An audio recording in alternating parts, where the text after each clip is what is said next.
જનતાને માર્ગ સંબંધિત અગવડતા ભોગવવી ન પડે તે માટે ગુજરાત સરકાર સતત કાર્યશીલ છે.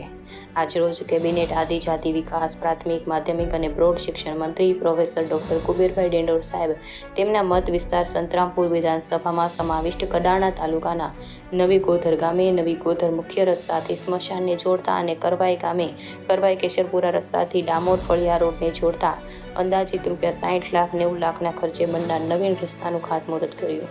હું આશા રાખું છું કે આ નવીન રસ્તાના નિર્માણ થયા પછી વાહન વ્યવહારમાં ચોક્કસપણે સુગમતા વધશે.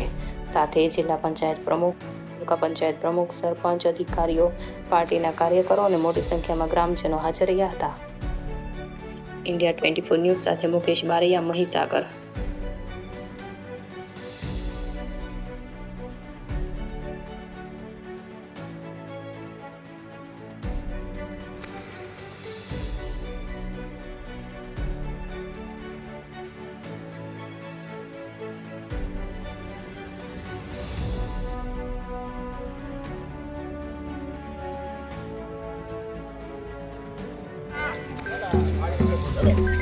આપણે